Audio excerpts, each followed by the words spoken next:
When you decide to acquire English, what kind of learning method comes to mind? Many people think of having conversation lessons with native speakers, but, in fact, this alone is terribly inefficient, especially for entry-level and intermediate learners. One study shows that it takes about 3,000 hours for Japanese learners to acquire English.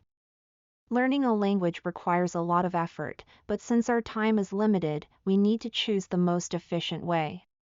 Fortunately, a series of scientific studies have shown what works and what doesn't.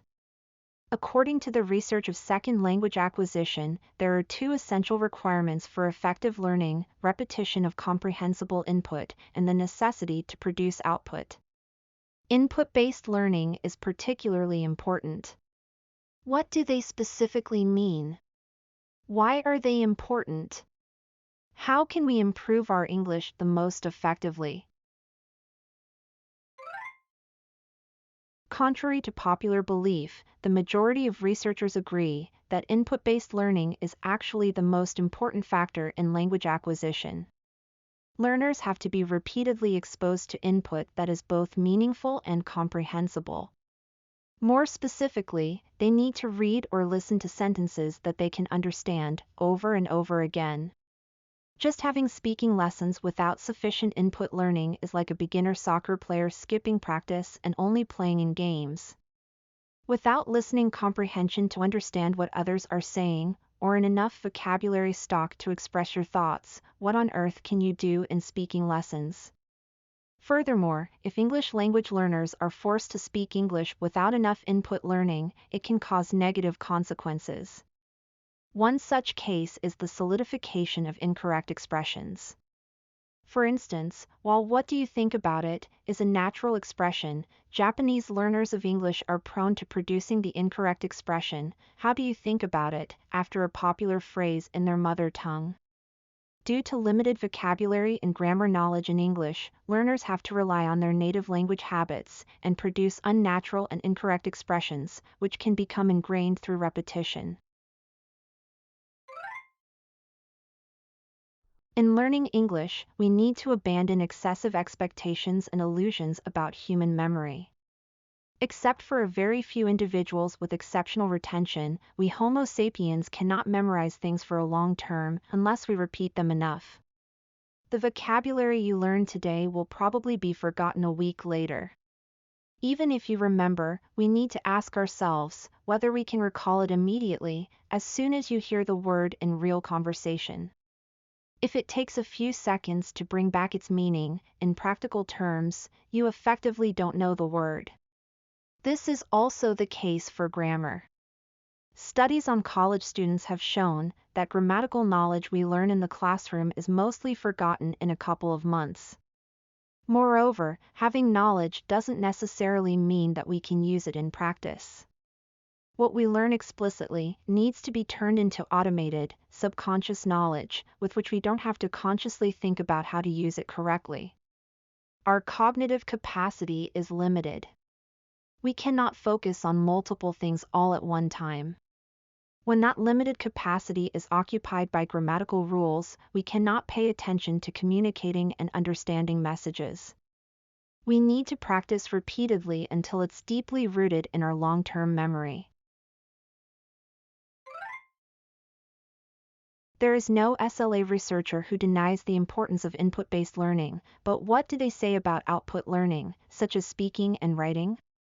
While opinions among researchers are divided on the effectiveness of output learning, it seems that having a small amount of opportunities to produce output can possibly facilitate learning, based on areas where they generally agree. Researchers argue that output learning can be effective for roughly the following two reasons. First, it requires us to pay closer attention to the language. For example, when we listen to someone saying paper is made from wood, we only focus on comprehending the message that wood is the raw material of paper, and we usually don't care whether they said made of or made from. However, when we speak or write about it, we have to know the distinction between of and from. Second, an opportunity to produce output increases the motivation and effectiveness of input learning. If you know that you have to explain the article to your peers, you will concentrate more than when you read it by yourself. Additionally, when you have a chance to speak, you will notice expressions you wanted to say but you couldn't, which will be the next target for further input learning. While researchers have varying opinions on the effectiveness of output learning, it is commonly believed that having some opportunities for output can facilitate learning, due to increased attention to language and motivation. Nonetheless, input-based learning remains essential, and combining it with a small amount of output practice can enhance learning efficiency. The last piece of advice for English learners is to read a lot of books in Japanese. When we read or listen to languages, we use two ways simultaneously to understand the message. One way is called the bottom-up process, in which we build the meaning by picking up individual words and putting them together according to grammatical rules. The other way is called the top-down process, where we predict the messages based on existing knowledge and the previous context. Studies from cognitive psychology have shown that people with a high level of language comprehension are more likely to use the top-down process effectively. They rely on their vast knowledge to forecast the upcoming message in a top-down way, and then employ a bottom-up approach to verify that their hypothesis is correct. Making sense of English is not something that can be done automatically with grammar and vocabulary alone. Instead, we should view it as a process to make a reasonable context based on what you hear or read. It requires not only pure English skills, but also extensive knowledge, profound insight, and ability to generate hypotheses. For example, comprehending a technical presentation on artificial intelligence depends heavily on your prior knowledge. Even if you have excellent English skills, you may struggle to make sense of the talk without a basic understanding of the topic.